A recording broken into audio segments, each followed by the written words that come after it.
Shalom, feliz día a todos. Estamos en la parte 2. Voy a compartir la parte 2 del tema que compartí el Shabbat pasado.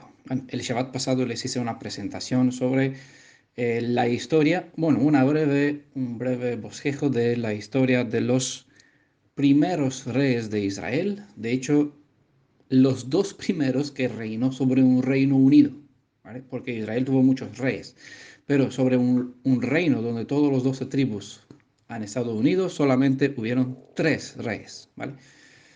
Saúl, David y Salomón, ¿vale? Hemos hablado un poquito, hicimos la historia sobre dos de estos tres reyes con el propósito de llegar a un cierto contexto, ¿vale? Como les mencioné en la parte anterior, en la primera parte no presenté el título de esta presentación, de este estudio, a qué nos vamos a dedicar. Por eso hemos creado el contexto histórico para así poder tener ese soporte, porque en base a este conocimiento o a este contexto se puede comprender mucho mejor la situación o la realidad de la historia sobre la cual vamos a dedicar tiempo a estudiar. Ahora, volviendo a la historia de David, una vez que llegó a reinar sobre todo Israel, tal como el Elohim viviente le había prometido años atrás, podemos observar que han habido dos cosas relevantes que preocupó a David. Una fue, ¿qué podría hacer él para Adonai? Y la segunda cosa, ¿qué podría hacer él para su prójimo? ¿Vale? Con eso entendemos bien que todas las leyes de la Torá en ese sentido tienen dos líneas, dos segmentos principales de enseñanzas. Una conecta la tierra con el cielo y la segunda conecta el ser humano con el ser humano a nivel horizontal. ¿Vale? Las dos líneas de comunicación fueron cortadas debido a la actividad del pecado. Entonces, la Torá tiene el propósito de ayudarnos a restaurar, rehacer estos conductos, estos caminos de comunicación en cielo y tierra, ¿no? Persona con persona. Nosotros con nuestro Creador y nosotros con nuestros prójimos. Eso mismo fue uno de los principios que, en ese sentido, esas dos líneas preocupó a David. ¿Qué hará para Adonai? Para que su comunicación con el cielo esté bien y para agradar a él también. Y es decir, para conectar el cielo con la tierra, aunque eso también trae bendición para todos los demás, ¿no? Que beneficia de parte de Elohim para con hacia el ser humano. Y también, ¿qué podría hacer él para su prójimo? Ojo, todo lo relacionado con esas dos preocupaciones se han dado mientras tuvo que llevar sus propias peleas, ¿vale? Todas esas dos preocupaciones de David, él tuvo que ocuparse de ellas mientras no estaba en completo shalom, ya libre de todos sus enemigos, sino mientras tuvo que pelear contra los enemigos personales, como los de su pueblo, él tuvo que ocuparse de esos dos asuntos. ¿Por qué les digo ojo? Para que se percaten que aunque debemos poner a Adonai en el primer plano en nuestra vida y a nuestros prójimos hermanos también, estas dos prioridades no nos libran de los quehaceres de la vida. Vamos a seguir peleando nuestras batallas para ganar la guerra, independiente de las derrotas que podamos sufrir. El orden de las prioridades es claro. Adonai, el prójimo. Y mientras tanto, no dejar de hacer lo demás que nos toca en las circunstancias de por donde nos encontramos esparcidos entre las naciones. Recuerden la indicación dada en Mateo capítulo 23, verso 23, ¿vale? Como de costumbre, pues les voy a dejar la cita para que ustedes la lean despacito, detenidamente en vuestras casitas, ¿vale? En vuestros sillones, como mejor se encuentren. Ustedes deténganse, lean las citas para que así puedan asimilar mejor o dedicar un serio tiempo, una seria atención a lo que estamos compartiendo. Para Adonai, David trajo el arca de la alianza que se encontraba en Kiriat Jearim, en la casa de Abinadab, ¿vale? Toda esta historia se revela en 1 Samuel capítulo 6, ¿vale? Lastimosamente, David y todo Israel tuvo que aprender a tener en cuenta que tenía que respetar ciertas normas en cuanto a las cosas del Elohim de Israel y que el mero actuar solo por emoción y gozo puede tener un coste pesado, puede traer un coste pesado. Por el descuido hacia las instrucciones sobre los objetos sagrados, Usa pagó con su vida. Ojo, nuestro Elohim es nuestro amigo, pero no debemos olvidar que no es nuestro juguete, sino que es nuestro soberano a quien hay que temer con reverencia sagrada. Esta historia de por sí pues trae sus propias enseñanzas. Pasadas 3 meses desde la muerte de Usa, David hizo lo correcto en cuanto al transporte del arca con el pacto y por fin la trajo, esta vez desde la casa de Obed-edom. Está, pues, bueno, como le mencioné, 2 Samuel capítulo 6, perdón, 1 Samuel capítulo 6 o 2 Samuel capítulo 6. Bueno, ya lo encuentran ustedes si es el 1 o el 2, capítulo 6, verso 1. En la nueva residencia trajo la arca con el pacto, ¿vale? No la arca con el pacto, en la nueva residencia real de la capital de la nación israelita, que se encontraba unida, obviamente, ¿dónde la trajo? A Jerusalén, y la colocó en una carpa. Hizo también que se establezca el servicio en el tabernáculo. Luego más tarde, después que David se estableció en su palacio y tuvo paz con sus enemigos, él quería construir un magnífico templo para el Elohim de Israel. Esta historia está en 2 Samuel capítulo 7, verso 1 al 2.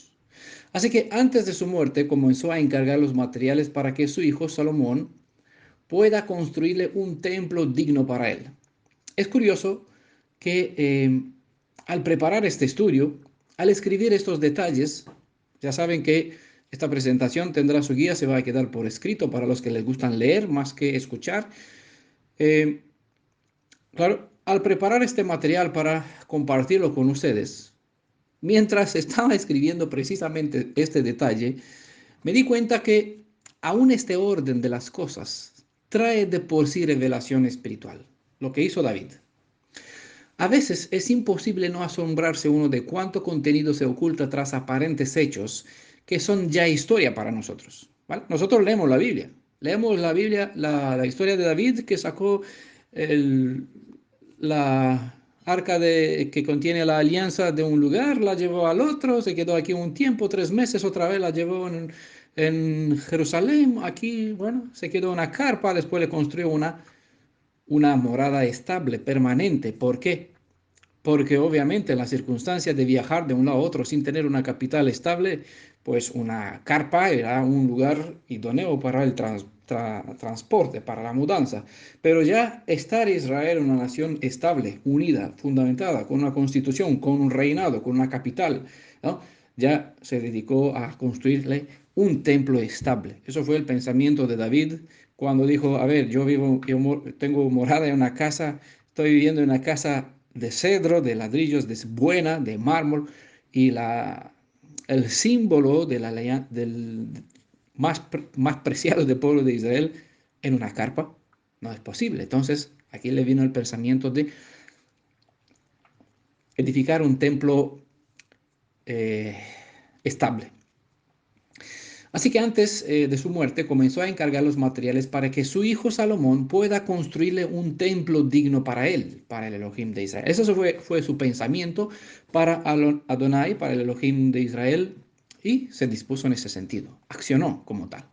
Es curioso que este hecho que me vino mientras estaba preparado en este estudio, que me di cuenta de esta realidad espiritual. Miren, que exactamente lo que hizo David, primero estableciendo el Mishkan, este santuario, en el centro del mando de Israel, es lo que estableció Adonai en el desierto con un pueblo unido en una misma nación una vez que estos han recibido la Torah. ¿Vale? Lo mismo que hizo Adonai con, al establecer el campamento con la arca de la alianza en el centro y todo esto en el centro de Israel, es lo que hizo David. Una vez que todos los tribus estaban reunidos alrededor suyo y ya tenía un gobierno centro, pues trajo en el centro del corazón de Israel, donde estaba la capital de todo el reino, la arca de la alianza, y estableció el servicio que por mucho tiempo cesó. No había actividad ni sacrificio ni ofrenda, por ende la comunicación del cielo para con la tierra y de la tierra con el cielo no funcionaba, ¿vale? Aunque el propósito final de todo esto era que Él viva, que Elohim viva en medio, en el centro del corazón de sus hijos, primero les enseñó el funcionamiento del manual de instrucción para que luego éste se convierta en una forma de conducta. Esto mismo hizo David al poner primero en el capital del reino de Israel la tienda de la reunión y al reactivar el protocolo ritual, es decir, la guía. ¿Vale? ¿Por qué la guía? ¿Por qué es un protocolo ritual? Pues bien lo dice Shaul. La Torá es un bastón, ¿vale? Es una muleta para llevarnos a conocer al Mashiach y así al estar en Mashiach podamos vivir los principios de la Torá. Pero para poder vivir algo necesitamos conocerlo, no podemos vivir lo que no sabemos. Por ende, las instrucciones que tenemos en la Torá, todo el procedimiento en rituales, en sacrificios, tenían como un propósito para transmitirnos cierta cosa, ¿vale? Esta cosa, pues claramente nos enseñaba nuestro estado y nos guiaba para conocer al Mashiach, quienes tienen la capacidad de redimirnos y activar este proceso de restauración en nuestra vida, a fin de que la teoría se convierta en, a través de su espíritu, en realidad y así que podamos vivir lo que está en mera letra como enseñanza ritual, que nosotros podamos vivir el espíritu de las cosas que transmiten las leyes, ¿no? La Torah no hay que ponerlo sobre como un tatuaje en la frente, sobre como un tatuaje, como una tefilim sobre la mano, sino que hay que procurar obrar con ella, hacer tu forma de vivir, tu forma de pensar, tiene que ser conforme a la Torah. Tu forma de obrar tiene que ser conforme a la Torah. Y es lo que nosotros aquí también estamos siguiendo para aprender. Eso es lo que hizo primeramente David.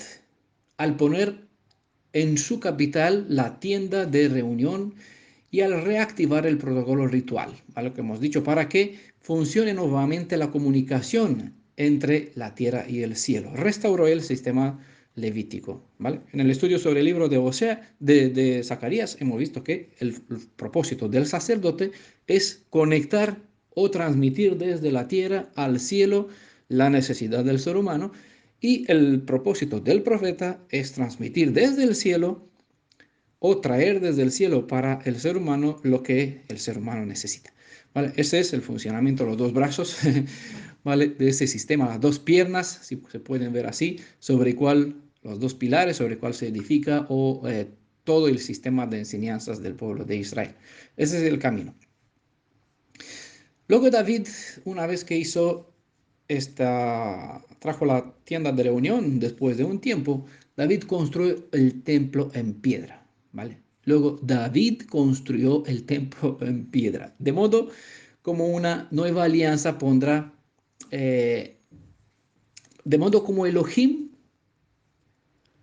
pondrá esta vez la Torah en la forma de vivir en las personas que serán el templo viviente de la morada permanente del Elohim de Israel, ¿vale? Lo mismo que hizo David al construir este templo en piedra, después de que hizo una morada temporal.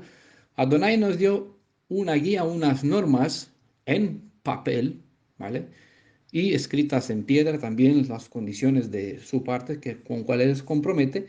Y aquí en el libro de la Torá, que lo escribió Moisés, lo puso delante del arca de la alianza, aquí en la custodia de los sacerdotes, cuya copia la tenía el rey, escribió todas las normas, las indicaciones que estaba dentro de la Torá. Esto para que nosotros sabemos cómo guiarnos. Pero de la misma forma como David se dispuso para edificar un templo real físico en piedra, es así como Adonai hará que lo que es en mera dirección para que sepamos cómo conducirnos, Él ayudará o obrará, porque ese es el propósito de toda la restauración, para que eso sea parte integral de nuestra vida, no para que no quede escrita en piedra y en papel, sino que esté escrita en nuestra conducta, en nuestra ADN, en nuestra forma de vivir como está dentro de él mismo. ¿Vale? Esto es una comparación, una alegoría. Pero en realidad, como saben, David no construyó el templo en piedra, ¿verdad? Sino que fue su hijo, el Zar Shalom, Salomón es el nombre de su hijo, que significa el que trae la paz, ¿vale? Vea, 2 Samuel, capítulo 7, verso 1 al 11, donde eso fue encargado, en la construcción del templo fue encargado a Salomón. Sar Shalom es un símbolo, es un título que pertenece como referencia a Yeshua, el príncipe de paz, ¿vale? De aquí el nombre de Salomón, el que hace o trae la paz. Es una referencia que sirve como a la analogía, ¿vale? O comparación, como ilustración para describir la obra del Mashiach, en ese sentido, como Mashiach, ¿vale? Algunos pueden ver en esta ilustración sobre el David preparando los materiales para el templo al padre del Mashiach. Y en Salomón al Mashiach, de hecho es como ven algunos, pero olvidan seguir con los principios de justicia y de medición de la misma ley, así que seguirán en una interpretación equivocada sobre la deidad todos aquellos que no buscan la justicia en lo que eligen creer. ¿Por qué no pudo David construir el templo duradero en piedra? Que es un símbolo de lo que está por venir edificado en el Espíritu. Porque era visto como un hombre de sangre, y lo era. Es relevante también no olvidar que aún así también David era un hombre conforme al corazón de Adonai. ¿Vale? Dos extremos parece, ¿no? Parece un auténtico contraste. Primera Samuel capítulo 13, verso 13 al 14 y Hechos capítulo 13, verso 22 evidencia este hecho. Y más, cuando se le compara con Adonai, siendo David una ilustración suya en justicia y en bondad, todavía es más difícil comprender este estado de David, hombre de sangre, pero hombre conforme al corazón de Elohim, ¿no? Es complicado, un poquito cuesta, pero no es tan difícil de entender. Y de a poquito espero que, bueno, seguramente toda la luz será traída a medida que habrá interés y que el Adonai pues quiere enseñarlo, mostrarlo en la forma correcta que la mayoría necesita, saberlo si cuando se disponen a por eso. No les conté toda la historia de las hazañas de David, pero les sacaré en evidencia que en su estancia entre los filisteos tuvo que matar varones y mujeres indefensos sin importar la edad y sin dejar a nadie con vida. Eso implica todo ser viviente que existía en la ciudad. Supongo que no menos los animales. Vean, por ejemplo, 1 Samuel capítulo 27. Está aquí bastante evidencias. También mató gente por sus propios intereses, ¿vale? Para que así obtenga la mano de la hija del rey. Hemos visto en la parte anterior. Aunque fue un intento por parte de Saúl para matar o traer muerte o librarse de David, pues David se fue a matar a estas personas por su propio interés, porque quería ser el yerno para tener un dote que pidió el rey para su hija. Y también, desde una cierta perspectiva, mató, aunque no de forma directa, mató gente para divertirse. ¿Vale?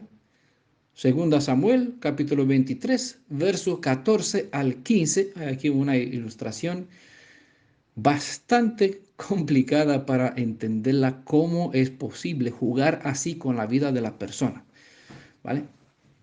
De sus propios hombres, porque los envió prácticamente a esos, probablemente podrían morir, pero esos fueron en su nombre, en el nombre de David, para matar a ciertas personas, para abrirles brecha entre ellos en un campamento enemigo, en el corazón de un campamento enemigo, para traer algo que tuvo David aquí ganas eh, tuvo su deseo en aquel momento. Bueno, eh, a veces cuesta explicar ciertos detalles, pero las historias han sido escritas no por nada, no por nada. Pero bueno, eso está la historia aquí, 2 Samuel 23, 14, hasta el 15. Ahora, ver a Yeshua en el David como todopoderoso Adonai y en Salomón a Yeshua como el Mashiach príncipe de la Shalom no es sencillo para quienes estudian los escritos de la Biblia con una mente motivada por una suma de prejuicios o de ideas doctrinales. No vamos a por esta parte, pero me pareció relevante en este contexto y lo expreso para no olvidar la imagen de esta, del paralelo entre el estilo de cómo Adonai actuó en el Tanaj, pues David actuó eh, aquí con la tienda de la alianza, la carpa de donde estaba el arca de la alianza, al traerla aquí y después construir el templo. Es este procedimiento que hizo Adonai. Por eso la comparación de las situaciones. ¿Vale? Ahora, retengan los detalles evidenciados en Primera Crónicas capítulo 22, verso 2, porque los que volverán a estar nuevamente bajo el mando de David, es una referencia a una cita bíblica, en una nación unida en sus 12 tribus, como en los tiempos de antaño, verán el cumplimiento de lo que aquí se evidencia. Segunda Crónicas, Primera Crónicas, capítulo 22, verso 2. ¿Vale? Retengan lo dicho en esta cita porque lo volverán a vivir, lo vivirán. Comprenderán cuando los mismos gentiles les llevarán a ustedes como materiales preciosos, entiendan la alegoría, ¿vale? Para edificar con ellas la fortaleza de la nueva Jerusalén, que de por sí va a ser el templo viviente como morada viviente para el Elohim viviente. Aún no se ven como están labrados por y entre los gentiles para servir como material de unión o como material de edificación de este futuro templo, lo entenderán con el tiempo. También sé que no es fácil ver en el varón de sangre al Redentor Hamashiach, a Yeshua, pero allí está del mismo modo como está en Salomón. Y no me refiero en cuanto al linaje, porque eso es obvio, que el Yeshua, el Mashiach es descendiente de la casa de Salomón, por la ley del levirato, por ende de la casa de David, de Ishai, cumpliéndose la promesa para la casa de Judá, a quien vendrá Shiloh. Y cuando vendrá Shiloh, quitará la vara del rey de la autoridad de la casa de Judá de su mano. ¿Vale? Así que tanto David como hombre de sangre, como Salomón, como príncipe de paz, son símbolos que describen cierta parte de, de la obra, de la identidad, del carácter, del ser, quien es Yeshua Adonai. Ahora, ¿cómo es que Adonai es el mismo Mashiach y no es el padre de Yeshua Adonai? Es un tema ante el cual la mayoría hace oído sordo o efectivamente ya no quieren saber para conocerlo. Así que para los que desean ver al Elohim viviente como Redentor Hamashiach de Israel, les insto a que sigan en mi compañía con este estudio. O igual pueden seguir los demás estudios que se han compartido al respecto. En segundo lugar, David se preocupó por su prójimo a fin de restaurar la dignidad perdida para brindarle honores y lo sentó cerca de él. Un ejemplo de ellos, pero no es sobre el cual vamos a hablar, es Abigail, a quien desposó. Pero vamos a hacer lectura de un capítulo entero de la escritura donde podemos observar más de cerca cómo es el proceder para restaurar al prójimo. La introducción que les he presentado en la parte anterior tuvo el propósito de crear el contexto histórico para acercarnos al texto sobre el cual vamos a estudiar a partir de ahora, a fin de poder visualizar mejor la realidad de la situación. Bueno, llegado a este punto, les puedo indicar el título del tema sobre el cual vamos a estudiar paso a paso. ¿Qué le parece, no? Ahora, pregunté en la comunidad sobre qué suponen o sobre qué intuyen que vamos a estudiar. Y algunos dijeron sobre David y algunos acertaron. Mefiboshet, ¿vale? El tema trata sobre Mefiboshet, porque obviamente implica a David porque eso van de mano, ¿vale? Pero concretamente nos vamos a centrar sobre el Mefiboshet. La historia, el tema en sí mismo trata sobre la historia, es una profecía, es una historia de las generaciones de Israel. Y prácticamente como el título principal es de Lodebar al Palacio Real. Vimos en la parte anterior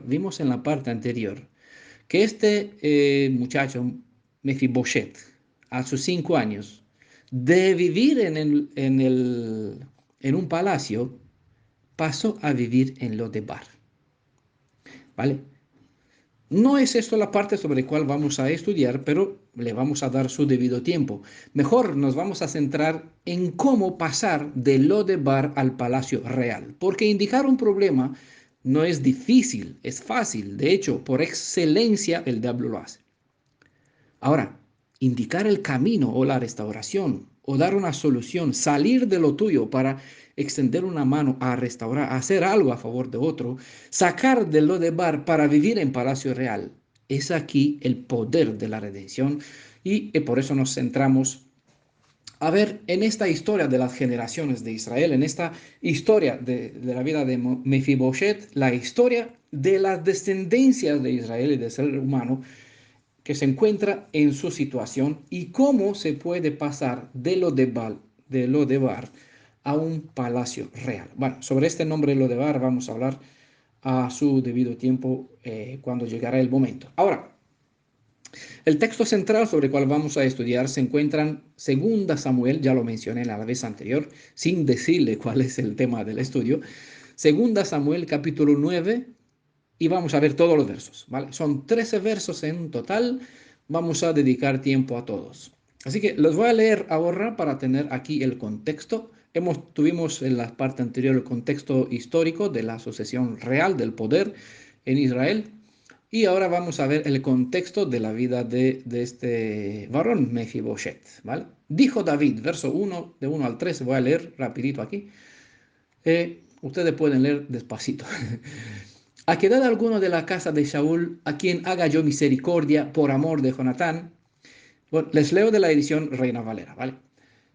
Y había un siervo de la casa de Saúl que se llamaba Siba, al cual llamaron para que viniese a David. Y el rey le dijo, ¿eres tú Siba? Y él respondió, tu siervo.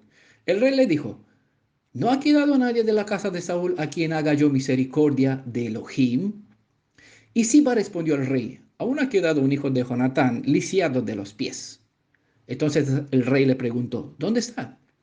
Y Siba respondió al rey, he aquí, está en casa de Maquir, hijo de Amiel, en Lodebar. Verso 5. Entonces envió al el rey David y le trajo de la casa de Maquir, hijo de Amiel de Lodebar. Y vino Mefiboshet, hijo de Jonatán, hijo de Saúl, a David y se postró sobre su rostro e hizo reverencia. Y dijo David, Mefiboshet. Y él respondió, he aquí tu siervo. Y le dijo David, no tengas temor, porque yo a la verdad haré contigo misericordia por amor de Jonatán tu padre, y te devolveré todas las tierras de Saúl tu padre, y tú comerás siempre a mi mesa. Y él inclinándose dijo, ¿quién es tu siervo para que mires a un perro muerto como yo? ¿Vale? Ahora sabes de dónde saqué la pregunta que planteé en la comunidad, sobre la cual tuvimos un buen y largo debate sobre esta expresión. Verso 8, ¿vale? Samuel, 2 Samuel capítulo 9, verso 8. De aquí cité la cita. Entonces, el rey llamó a Siba, siervo de Saúl, y le dijo, todo lo que fue de Saúl y de toda su casa, yo lo he dado al hijo de su señor. Parece que Siba después siguió, después de que ya falleció Saúl, siguió usando estas propiedades, aunque no le pertenecía, pero se apoderó de ellas. Todo lo que fue de Saúl y de toda su casa, yo le he dado al Señor, al hijo de tu Señor. Tú pues le labrarás las tierras, tú con tus hijos y tus siervos, y almacenarás los frutos para que el hijo de tu señor tenga pan para comer. Pero Mefiboshet, el hijo de tu señor, comerá siempre a mi mesa. Y tenía Siba 15 hijos y 20 siervos. Y respondió Siba al rey, conforme a todo lo que ha mandado mi señor, el rey a su siervo, así lo hará tu siervo. Mefiboshet dijo al rey, comerá a mi mesa. Mefiboshet, Mefiboshet, dijo el rey, comerá a mi mesa, como uno de los hijos del rey. Y tenía Mefiboshet un hijo pequeño que se llamaba Micaya, y toda la familia de la casa de Siba eran siervos de Mefiboshet. Y moraba Mefiboshet en Jerusalén, porque comía siempre a la mesa del rey y estaba lisiado de ambos pies. ¿Vale? Esta es una historia bonita, empieza mal, acaba con happy end, con final feliz, ¿verdad? Ahora, Como todo lo descrito en esta mera historia, que es una historia excelente, maravillosa, a veces te pueden dar lágrimas, ¿verdad? Eh, Toda esta historia descrita aquí, es una historia, un cuento maravilloso. Según la quiere cantar o presentar uno, puede sacar más emoción a una persona, ¿vale? Sé que hay esta película David y por aquí la presenta. Es una serie bastante larga, para aquí también presenta el caso de Mephibosheth. Un poquito, bueno, al contexto de la imagen de los creadores, que hicieron esta película, ¿vale? Pero nosotros nos centramos vamos a por lo nuestro. Así que espiritualmente, ¿vale? Si lo vemos, el texto lo vemos mera historia, pero si tratamos de verla con otros ojos, con el ojo del espíritu, esta historia es pura revelación profética sobre momentos que estamos viviendo y otros que estaremos por vivir, tanto nosotros como otros que están por juntarnos. Vamos a analizar, todo este capítulo, todos esos versos, todo este capítulo, verso por verso, incluso palabra por palabra, sacando el mejor provecho que el Ruach del Elohim de Israel nos quiere proveer. Intentaremos pasar del mundo real revelado en esta mera historia para ver las realidades espirituales y el desarrollo del plan de redención y su funcionamiento. También vamos a observar al Redentor y al ser que necesita ser redimido y los pasos que corresponden a los dos, al Redentor y al redimido, para que la bendición, los pasos que corresponde hacer, ¿no? Para que la bendición traiga sus beneficios resultantes de los hechos. Ojo, ¿vale? Vamos a transponer el pasado sobre el presente para poder ver la realidad de sucesos que se dan en este mismo momento por la prisma de una experiencia del pasado.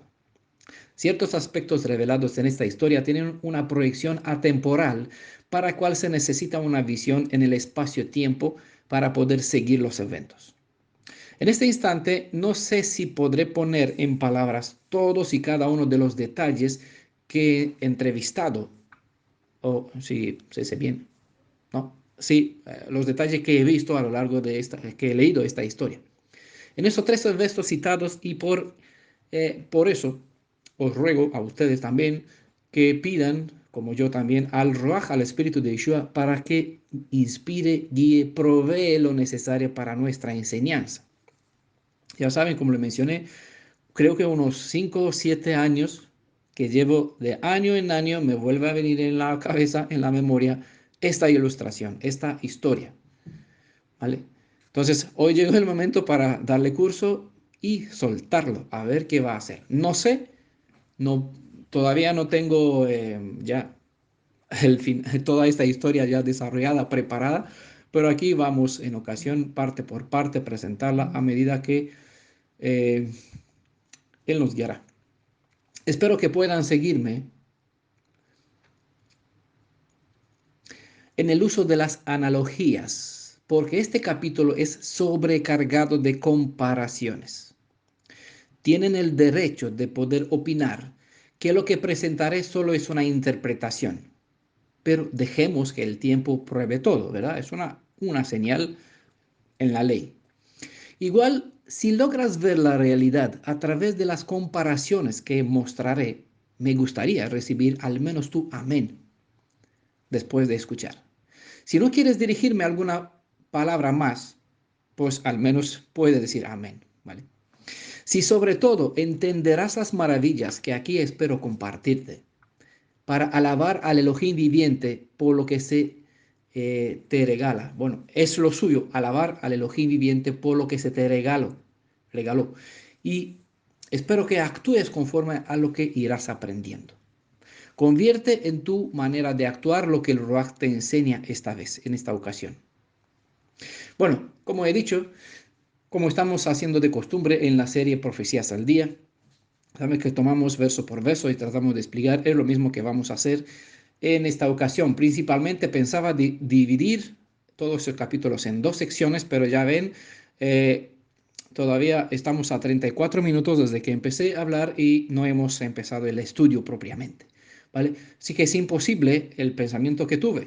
Después pensaba que voy a compartir en esta ocasión 4 versos para así tener 3 presentaciones, pero eso va a ser imposible, porque la cantidad, lo que preparé para esta ocasión, solamente alcanza em, presentar el verso 1, ¿vale? Así que vamos a dedicar de todo esos 13 versos el tiempo que nos queda, que nos resta de esta hora, para hablar sobre el verso 1 y sacar provecho de eso. Quedan 25 minutos, trataré de ser bastante rapidito. No es porque hay un límite de tiempo, sino que no quiero sobrecargar el- la capacidad de las personas con más tiempo. Así que por eso siempre me esfuerzo en no superar 1 hora. Pero en ciertos momentos sí que es imprescindible, ¿no? Bueno, verso 1 de la edición Reina Valera, segunda Samuel capítulo 9. Dijo David: ¿ha quedado alguno de la casa de Saúl a quien haga yo misericordia por amor de Jonatán? ¿Vale? Vamos a desmenuzar palabra por palabra para sacar aquí un provecho bastante rico, ¿vale? Dijo David, dice al principio. Ven, me gustó cómo inició esta historia. Dijo David. El término hebreo que aparece aquí para la palabra dijo es amar e implica el mero hecho de pensar dentro de sí mismo, según se revela en Génesis capítulo 44, verso 28, donde una cierta persona pensó algo, no lo expresó en palabras, lo pensó dentro de su propia mente. ¿Vale? Génesis 44, verso 28, el término amar, ¿vale? Un pensamiento interno, pero igualmente expresa la intención que se convierte en actuar.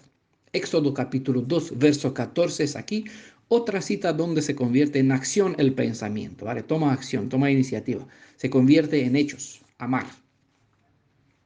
Este dato me hace conectarme, me motiva conectarme y conectarlos a ustedes con el principio de la creación donde se revela el potencial del pensamiento del hacedor en lo que se creó a partir de lo que dijo. ¿Está bien? Adonai dijo, lo que dijo se hizo, ¿verdad? Por lo tanto, la palabra del pensamiento de uno toma fuerza y virtud cuando de la mera intención se pasa a la acción. A menudo pueden encontrar el sentido pleno donde el decir, el término decir de Adonai, efectúa lo que dice. La diferencia, la diferencia entre una mente moderna y la hebrea, la diferencia entre una mente hebrea y la mente hebrea se puede ilustrar de esta forma. Se acostumbra a dirigirse hacia alguien de esta forma: estimado señor, le mandas una carta. Pero en el Tanaj, este uso se usa, la expresión tiene un sentido diferente y suena así. Adonai dijo. Estimado señor es la mente cristiana moderna. La mente hebrea dice, Adonai dijo. ¿Por qué? Detrás de las palabras que expresa el Elohim viviente, y debemos expresar nosotros, obviamente, se revela autoridad y poder, dijo David, ¿vale? Amar, pensamiento que se convierte en actuar. Adonai, ¿vale? Se expresa de esta forma y nosotros como hijos suyos, que tenemos que reflejar su imagen y semejanza, debemos aprender dar valor y peso a través de las acciones de nuestra palabra. Muéstrame tu fe. ¿Cómo? Los demonios también tienen fe, ¿verdad? Ellos también creen.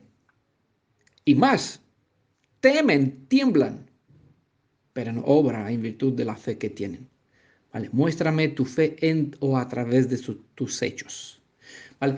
Eso es eh, el poder de esta palabra amar, dijo David.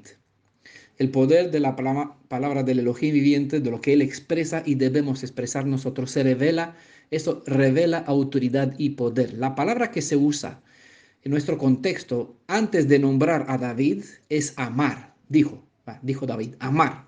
Y para que puedan comprender mejor el sentido que traté de comentar sobre los valores hebreos, es mejor ver al principio el principio activo que convierte el decir en hacer. En Génesis capítulo 1, verso 3, se pueden ver cómo nuestro Elohim empleó el uso de este término amar. En Génesis capítulo 1, verso 3, pueden observar la palabra amar en acción, porque no es una palabra pasiva, sino activa.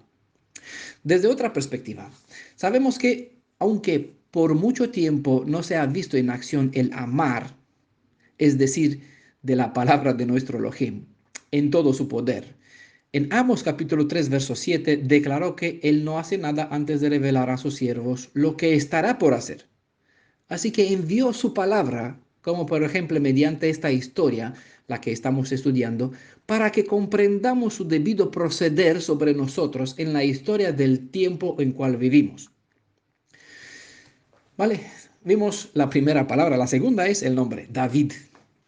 Dijo David. David puede que se dieron cuenta del uso de la primera metáfora empleada para comparar al segundo rey, quien gobernó sobre la nación unida del pueblo hebreo con el Elohim de Israel.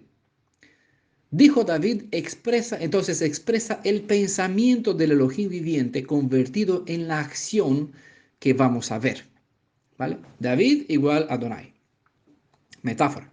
No hay que olvidar que delante de todo asunto, Adonai es quien toma la iniciativa y primeriza en nuestra atención, o debería, antes de lo que sea Adonai. ¿Vale? Él es el Aleph, la cabeza, la autoridad hacia cual miramos. ¿Vale? ¿Ha quedado alguno de la casa de Saúl? Dice nuestra cita, pues un detalle aquí voy a dejar una notita. Os pido equilibrio en lo que harán con el uso de las analogías. Comprendamos el sentido del término metáfora, lo expliqué en otra presentación anterior, para sacar provecho de la enseñanza que esta quiere transmitir antes de dar valor absoluto al objeto que se emplea como símbolo comparativo. ¿Vale? Usamos aquí a David para hablar sobre Adonai. Usamos aquí sobre quién vamos a estudiar para ver a quién él se centra, ¿vale? Vamos a desmenuzar un poquito este verso para así captar la idea general. Las comparaciones pueden que solo enfatizan un cierto aspecto de la promesa o la cosa que se usa como método metafórico para transmitir una enseñanza. Esto no significa que en todos los demás aspectos de la vida de la dicha persona o del uso del dicho objeto se aplica la misma comparación. ¿Vale? No en todos los casos, para que entiendan, David se puede comparar con Elohim, ¿vale? Porque tuvo fallos bastante. Entendamos ahora en este contexto el uso de una metáfora. No es el asunto, hablamos sobre David, pero David no es el asunto principal, aunque la historia trata sobre David. Aquí no tratamos de estudiar la historia, ya la hemos visto, y la letra mera por ella misma pues la presenta. Tratamos de ver lo que hay detrás, ¿vale? Entonces usamos una prisma, usamos a David para hablar sobre Adonai. ¿Vale? En este contexto, y todos los demás que vamos a hablar, pues lo limitamos aquí, esas analogías en este contexto. Espero que nadie se vaya por aquí con una aplicación y decir David es Adonai, porque claro, vamos a traer un otro testigo, un otro caso, otra experiencia de David, donde más bien se parece a otra cosa, ¿vale? No, no a Elohim. Entonces, por eso, sentido común sobre todo. Vale, aquí cerramos la nota. La preocupación interior de David describe un pensamiento propio que se ha convertido en acción y revela que en su interior había una preocupación para con un cierto linaje. Recordemos, David igual a Adonai. En este contexto, ¿vale? Entonces, ¿quién es Shaul? ¿Ha quedado alguno de la casa de Saúl? ¿Quién es Shaul? ¿O con quién lo comparamos para que podamos centrar nuestra atención en el linaje de este personaje y así ver el pensamiento de Adonai convertido en acción? ¿Me siguen? En la parte anterior, en la parte 1 que hemos presentado, hemos visto la historia de los reyes de Israel, hemos observado parte de la vida de Shaul. ¿Por qué? Para tener una parte más, no, preciso para que ahora, al saber su forma de accionar, su inclinación, su espíritu, etcétera, podamos identificar un estado de ser. Si por contraste al mal espíritu de Shaul vimos el buen espíritu de David y las buenas intenciones hacia su enemigo, entonces equiparamos a Shaul con el mal. Elohim creó al que se hizo Satán, ¿vale? No creó a un Satán, ¿vale? Ojo, creó al que se hizo Satán. Es decir, ¿qué es Satán? Es un término en hebreo que es adversario, enemigo. Creó un ser que le brindó ciertas cosas y este se convirtió en adversario, en enemigo, ¿vale? Del mismo modo como Shaul. Por eso la comparación. Y le brindó como a este espíritu caído, que lo conocemos, a este Malach caído, que se convirtió en adversario, le brindó lo mejor que le brindó a Shaul. Aunque la inclinación de los dos fue solo el resultado del deseo de la carne, de la intención, de la pasión, de la propia preocupación sobre el propio yo, tanto para este Malach caído como para Shaul caído en desgracia. Total, el destino que tuvo Shaul tendrá, esto es una paréntesis para que sepan, el mismo destino que tuvo Shaul tendrá el espíritu que se ha convertido en Hasatán. Y del mismo modo como los hijos de Shaul murieron, los hijos que heredan la inclinación del mal perecerán para siempre jamás. ¿Vale? Éxodo, no, ¿dónde está? Ezequiel 38, 39, perdón, aquí está la tumba del Hasatán, de este príncipe del mal, príncipe del norte, estará para siempre a la vista de todo lo redimido a lo largo de 1000 años aquí en el centro del medio del país. Curioso, ¿verdad? Pero aquí estará, no por nada, no por nada. Bueno, por esa razón eh, seguimos con esta analogía viendo al mal en Shaul y en los hijos de él la destrucción de todo mal, raíz, dice, y rama y frutos del mal serán destruidos por completo. Pero existe la otra perspectiva del mal, es la que se engendró en Adán tras su decisión. Es decir, podemos ver a Shaul igual en el sentido de mal, de enemigo adversario, pero esta vez centrándonos en el mal que se engendró en Adán, como un símbolo del mismo. Tras su decisión, ¿vale? En el Adán se engendró un espíritu adverso en la propia y se apoderó de la propia naturaleza que transmitió a sus herederos tras su decisión de transgredir las instrucciones de su creador. Shaul es un símbolo de Adán que fue hecho rey sobre la tierra y sobre todo ser viviente, pero su deseo cambió hacia su propio ser. Y por lo tanto, de modo como Adán perdió la seguridad que ofrecía el jardín de Edén, Shaul perdió la protección del Elohim viviente y tuvo que apañarse cosechando las espinas y las faltas de todo lo que ofrece la Shalom. ¿Vale? Perdió todo. Es lo único, lo que perdió también Adán. Es la comparación, pueden pensar ustedes más, para no profundizar más en el asunto, para que entiendan mejor. Espero que lo comprendan, para que así podamos seguir con las pistas, ¿vale? Shaul se convirtió en el enemigo de David, de modo como el hombre llegó a ser rebelde y adverso al propio creador. Para más, pues por favor lean Jacob, como aparece en esta Reina Valera, Santiago, verso 4, porque eso lo hizo un capítulo, ¿vale? Jacob, verso 4, o Santiago, verso 4. Con esto ya creo que se darán cuenta quién fue el objeto del pensamiento de David, comparación a Adonai, ¿vale? David Adonai. La casa de Shaul. La casa de Shaul se refiere a un linaje directo. Este estaba en el pensamiento de él. Se refiere a hijos de Shaul o hijos de sus hijos. Ojo, no se toma en cálculo los hijos de las hijas ni los hijos que no fueron engendrados con la propia esposa. Vimos en la parte anterior los hijos de Shaul, quién y cómo, ¿vale? Tengan en cuenta el ejemplo donde Abraham alejó del único hijo que tuvo con su esposa Sara y no permitió considerar heredero al hijo que tuvo con la sierva Agar, ni a los otros 6 hijos que obtuvo tras un segundo matrimonio. 7 hijos que no eran 100% hebreos, excepto Isaac. Esto es también una cosa interesante aquí, pero bueno, aquí se queda. Eh, Recuerden que los gabaonitas reclamaron en justicia, ¿vale? Había un derecho justificado, pero reclamaron la vida de 7 de los hijos de Shaul. Bueno, leyeron esta historia cuando la cité en la parte de la introducción anterior, ¿verdad? David perdonó la vida del hijo de Jehonatán.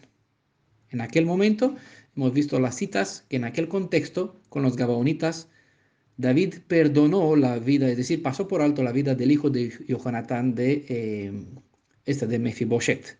Entregó a los demás, a 5 eh, hijos de su cuñada, prácticamente, ¿vale? Y a 2 hijos que tuvo Saúl con una concubina, Rizpa. La casa de Saúl es el linaje de Adán, la comparación, ¿vale? Sigamos con la ilustración. Pero observamos cómo David centró el enfoque de su pensamiento en una sección especial del linaje de Saúl y que mientras salvó a Mefiboshet, permitió que los gabaonitos maten a otros hijos que por igual descendían de la casa de Saúl. Aquí es un detalle relevante. ¿Quedó alguien de la casa de Saúl? Pues sí, quedaron 5 hijos, los hijos de la hermana mayor, la hermana de Mical, es, Merab, era su nombre, que Mical se convirtió en la esposa de David, ¿vale? Y otros 2 hijos también eran de Shaul como padre directo, pero con una concubina, ¿vale? Conocía a estos 7, los entregó a matar, salvó a Mefiboshet, ya conocía en aquel momento a Mefiboshet. Vale, entonces esta historia con los gabaonitas sucedió después del encuentro que tuvo con Mefiboshet.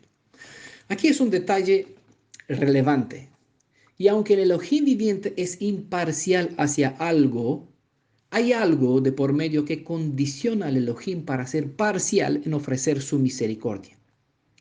Quizás David mostró empatía y un buen sentimiento hacia los 5 hijos que tuvo su cuñada, pero permitió que los entregó a ser ahorcados, aunque por medio del matrimonio estos 5 varones le eran como sobrinos, eran sobrinitos suyos. Los entregó. Adonai, David, ¿vale? Comparación.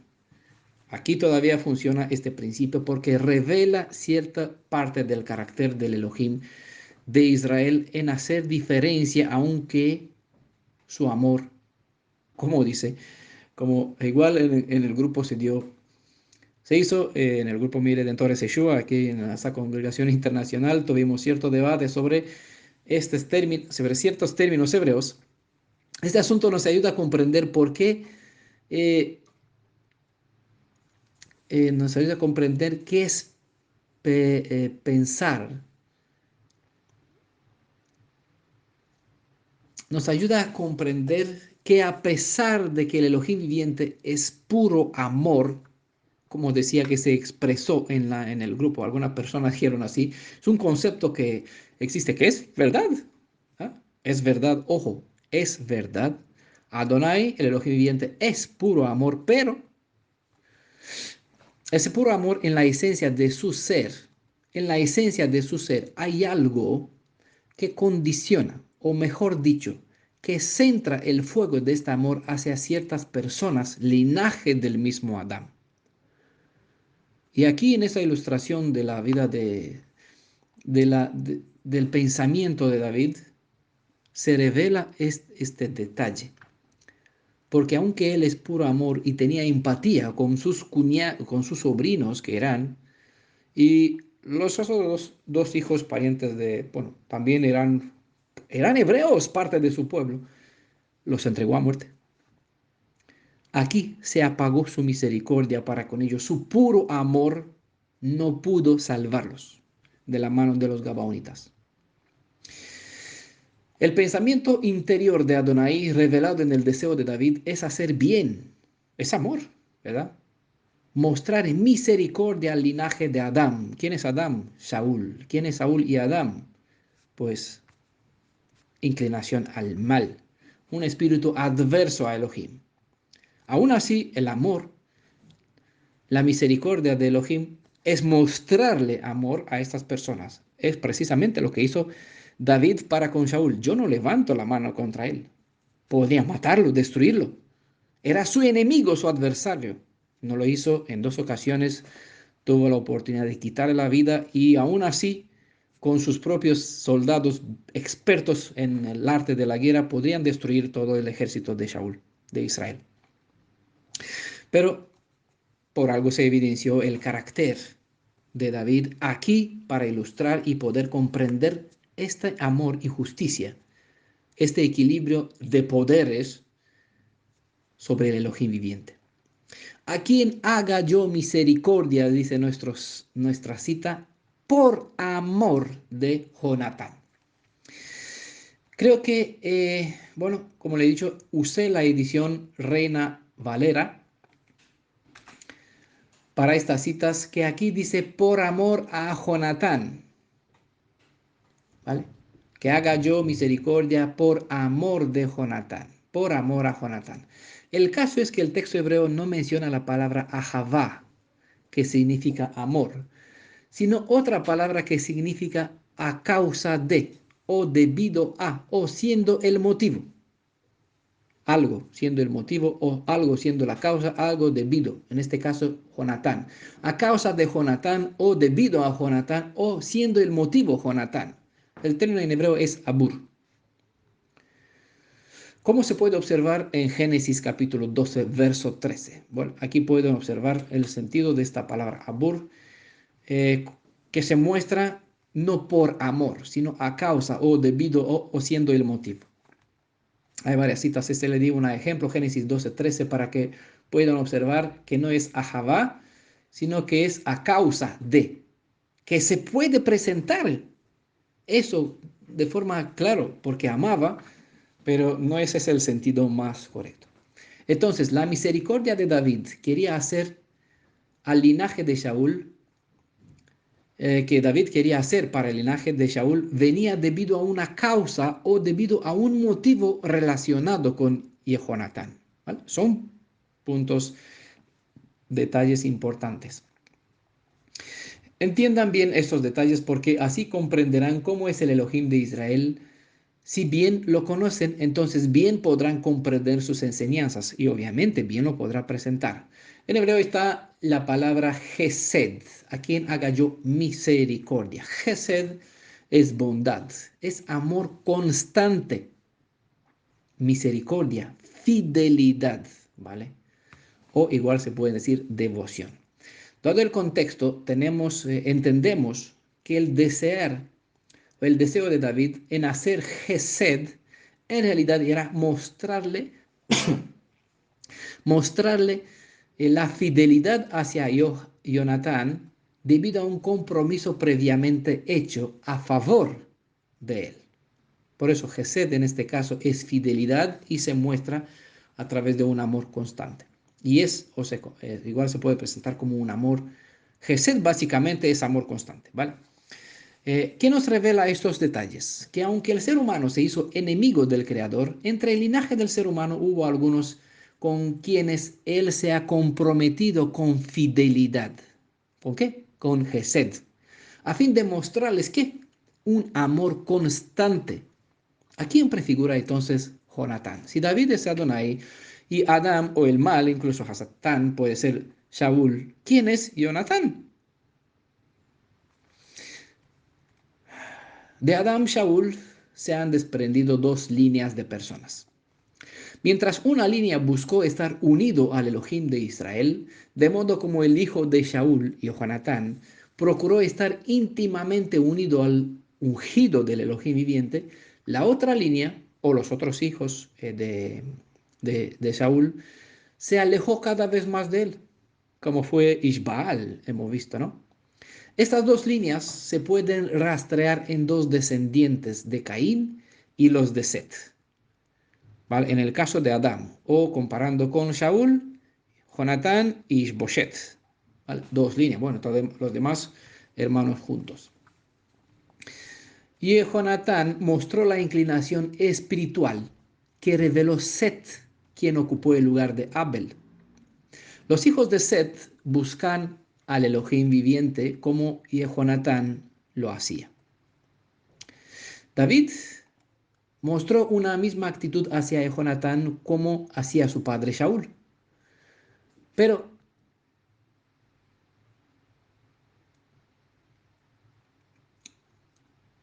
David mostró una misma actitud hacia Jonatán como hacia su padre Shaul.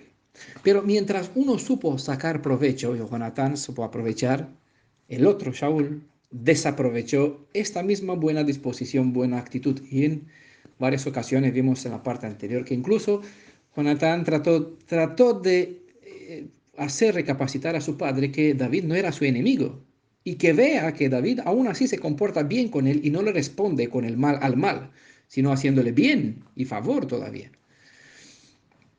Bueno, ahora vimos que debe haber algo previamente hecho entre David y, Jonatán que causó dentro de David el pensamiento de hacer el bien, mostrando Gesed, un sentimiento de fidelidad debido a ese algo.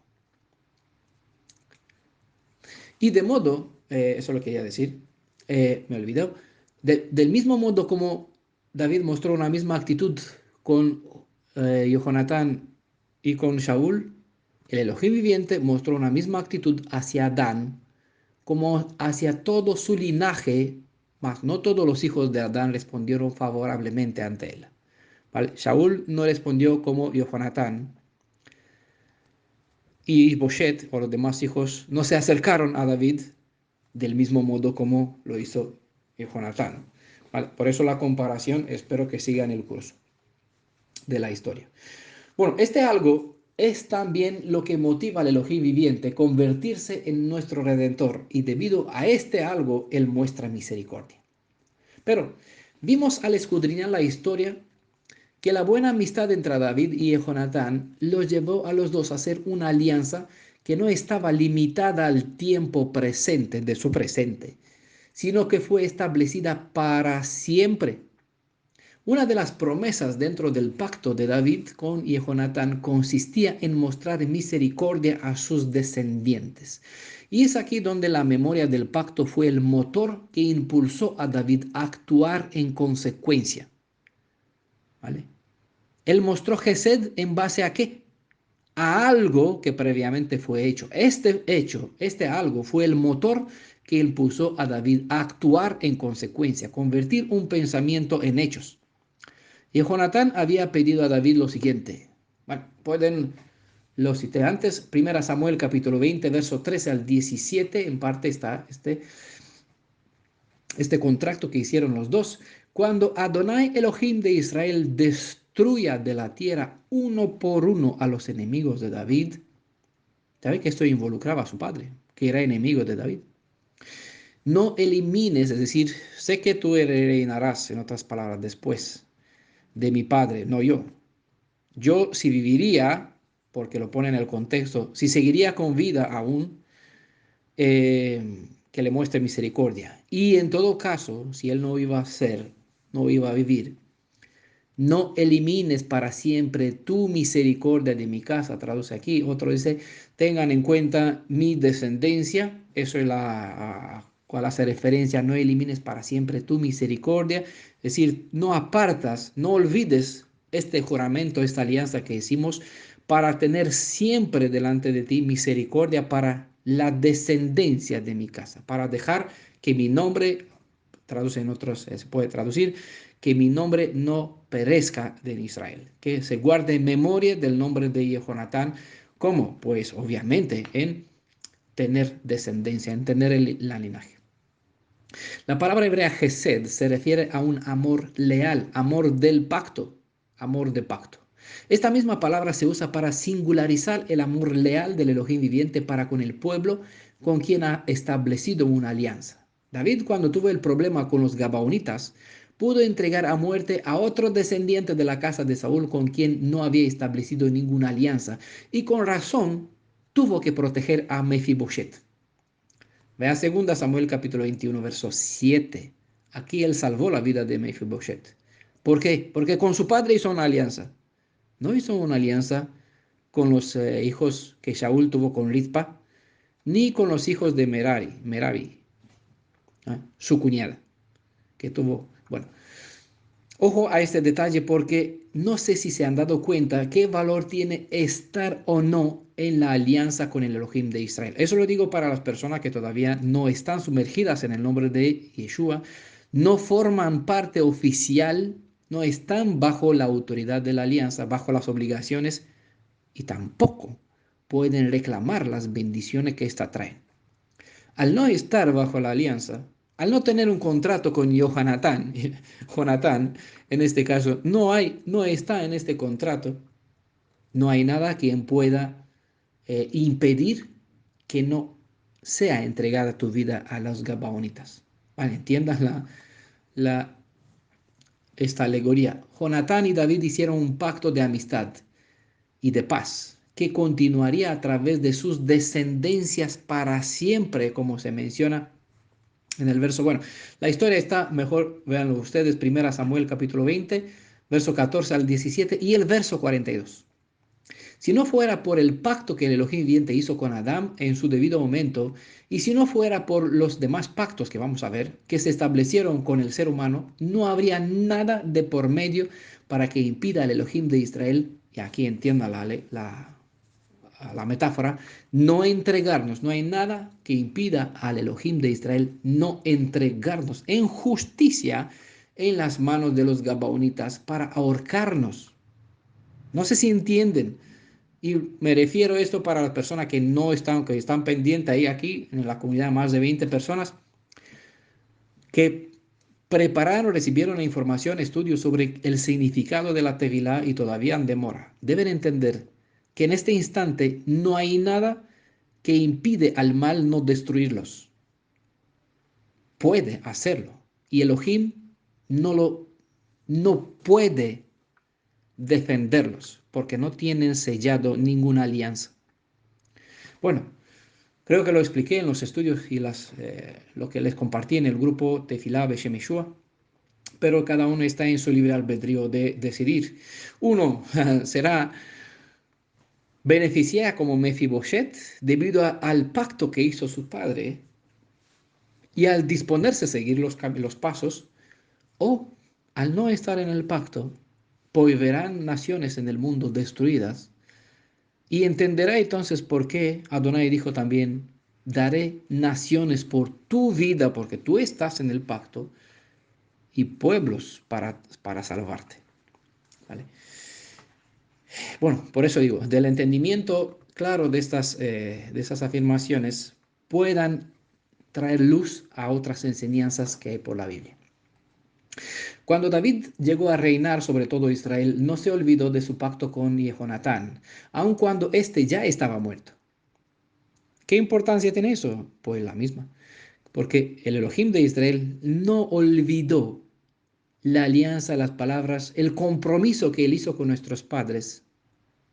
Pero me adelanto del tema, Levítico 26, ¿vale? La cita, un capítulo que me gusta mucho citar, no por vosotros, sino por mi nombre, por la palabra que él dio, por el compromiso para siempre, 1 Samuel 20:42, que él estableció con Johanán, en este caso, con la simiente de Set, Abraham, Isaac, Jacob, Israel, los que entraron en alianza, los que se disponen a creer, mas todo el que cree, todo el que le recibe, lo recibió, tuvieron el derecho, tienen el derecho de volver a ser hijos de Elohim, volver a buscar a Elohim, están justificados, tienen el respaldo. Satanás se presentó en la postura, brazo derecho, mano derecha, para condenar, para juzgar, no para condenar, para juzgar, para mostrar los fallos de uno. Está en su derecho, tiene autoridad, dominio, poder y se le brinda justicia porque Adonai es justo. Y ante la justicia, la misericordia tiene que pararse. Porque cuando la misericordia se pisotea, el fundamento del trono de Adonai toma fuerza porque Él por eso está sentado sobre la justicia, aunque la misericordia va adelante. Si la misericordia de Él va adelante y la gente desperdicia esta misericordia, debido a su justicia, da la espalda, oculta su cara, se pierde la misericordia. Entonces, aunque Adonai ama por principio activo en su vida y es amor, no se puede decir que es incondicional. En su esencia es de por sí amor, pero este amor es condicionado, ¿vale? De la reacción de los demás. Él ama a los demás, pero la reacción o la acción de las demás al dar la espalda a este amor obliga a su justicia a actuar y no permite que su amor sea pisoteado. Bueno, es otro asunto, pero por aquí dejamos las semillas. Eh, David indagó si existía alguna familia, algún familiar de Shaul.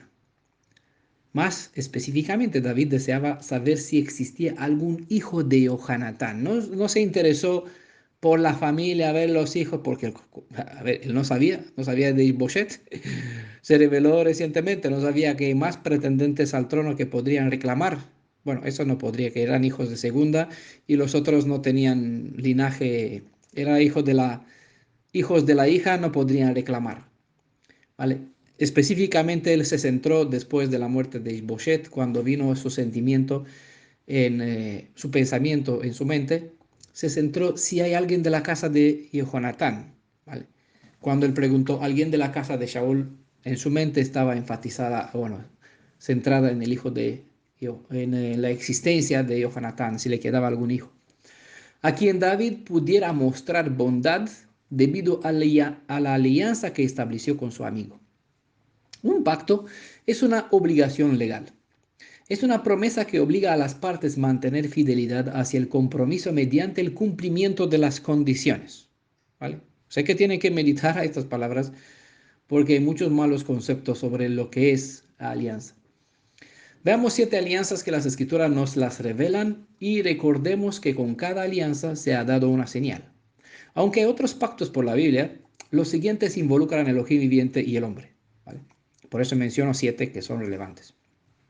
Los otros, donde hay más pactos, pues no son eh, los pactos que hicieron Israel, los gabaonitas, pues engañaron a Israel y hicieron un pacto. ¿Vale? No se tiene en cuenta porque eh, nos interesa la acción lo que tiene que ver con el Elohim, con el Creador, con nuestro Redentor y con el ser humano. Bueno,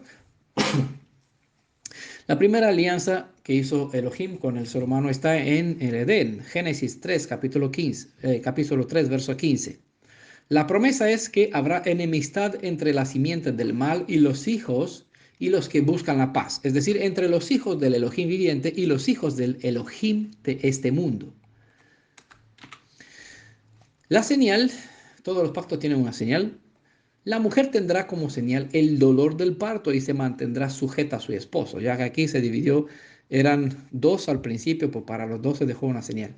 Y el hombre, en cambio, trabajará con el sudor de su frente y aún así cosechará espinas. ¿Por qué eso? Para recordar la desgracia en cual se han metido, ¿vale?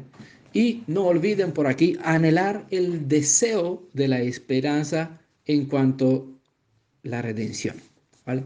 Para no olvidar lo que hicieron y lo que trajeron esa desobediencia y que no pierda de vista la esperanza. Por eso se dejó la señal para los dos y lo llevamos esa señal todavía hasta la fecha. Todos los descendientes, hombres y mujeres. El segundo, la alianza que se estableció con Noé. Génesis capítulo 9, verso 8 al 17. Aquí tenemos como promesa que Adonai nunca volvería a destruir la tierra con un diluvio.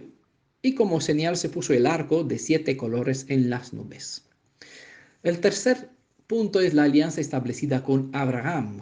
Génesis capítulo 15, verso 12 al 21 y igual capítulo 14, no, Génesis capítulo 17, verso 1 al verso 14, del 1 al 14.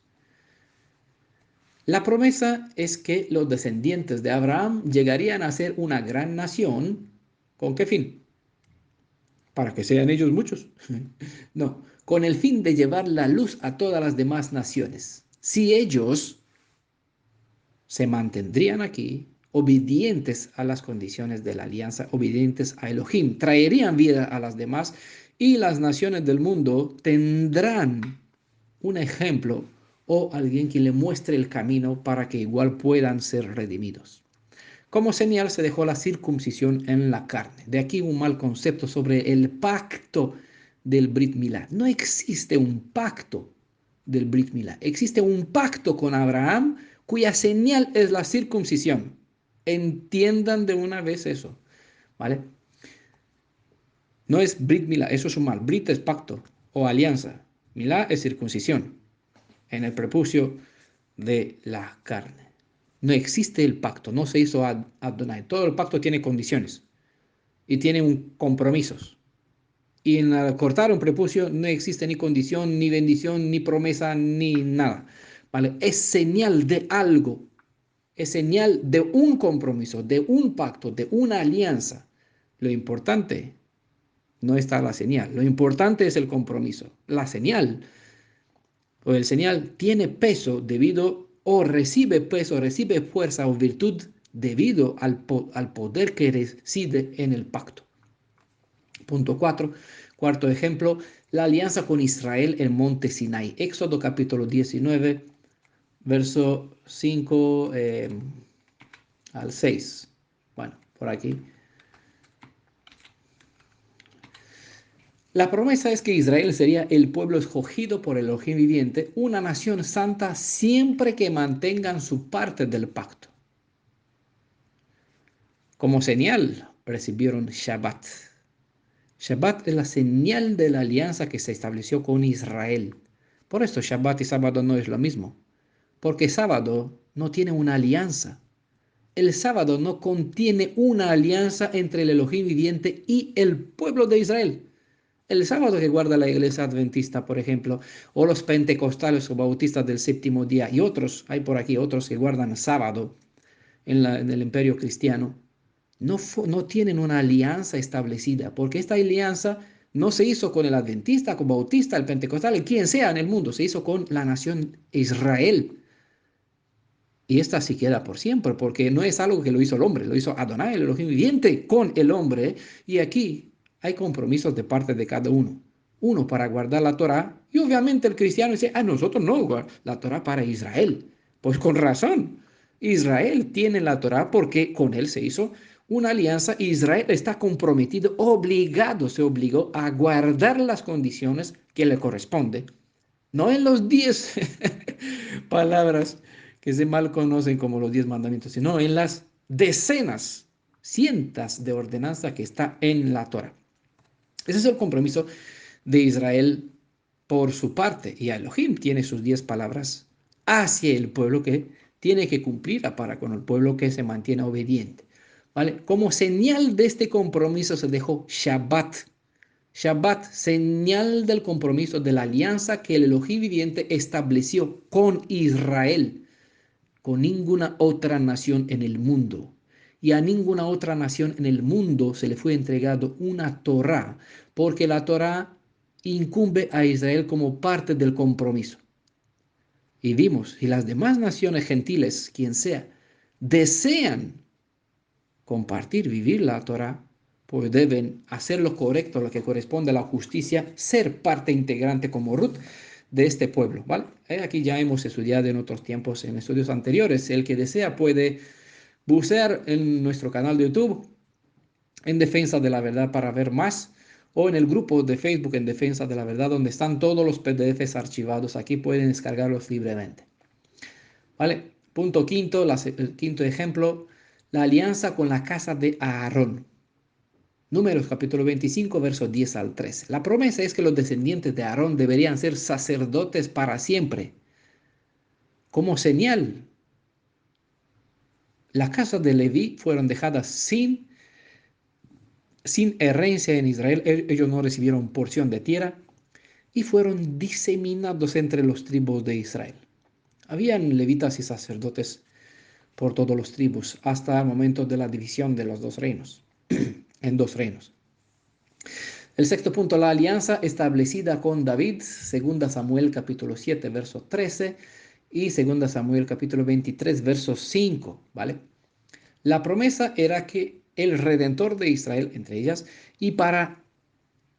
y no solo para Israel, sino para todo en el mundo, todo el que quiere, ¿vale? Vimos Juan 3:16, todo el que cree, no hay limitación a personas, hay limitación al pueblo de Israel, el que cree le dará derecho para volver a ser de ser hijo de Elohim.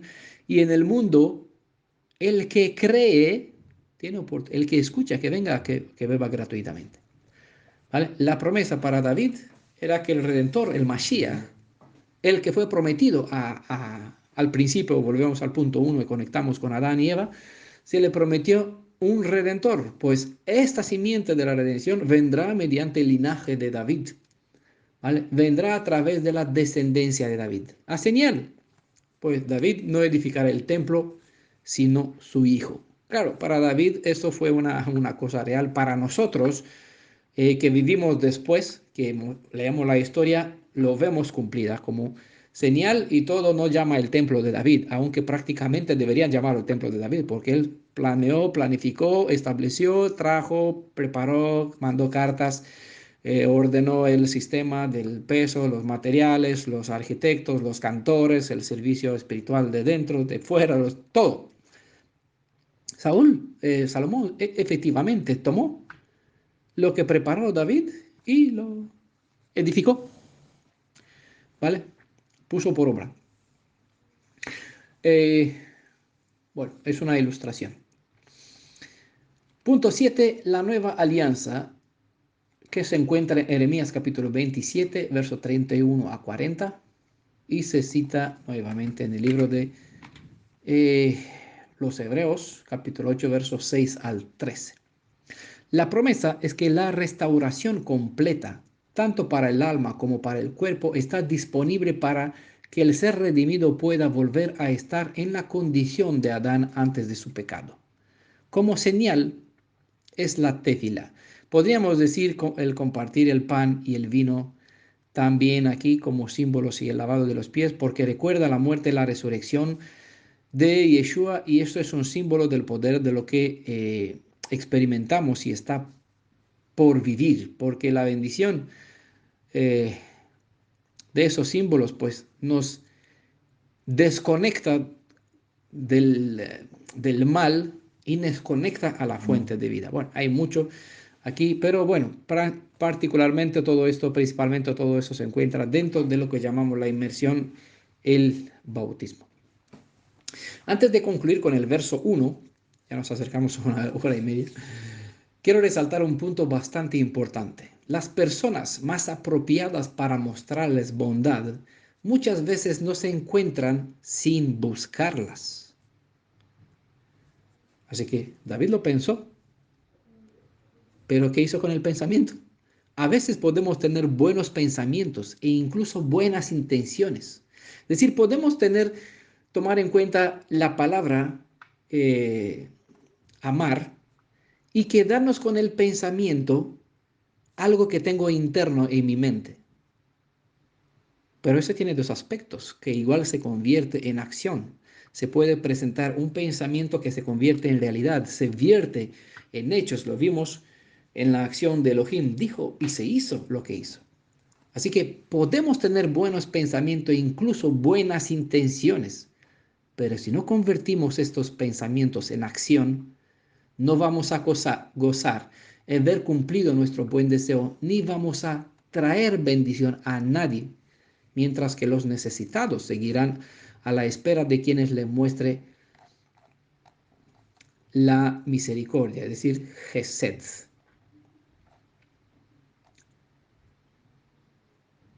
Bueno, espero que vamos a dejar aquí. Hemos terminado el verso 1. Seguramente hay más detalles que presentar en este sentido, pero creo que ya es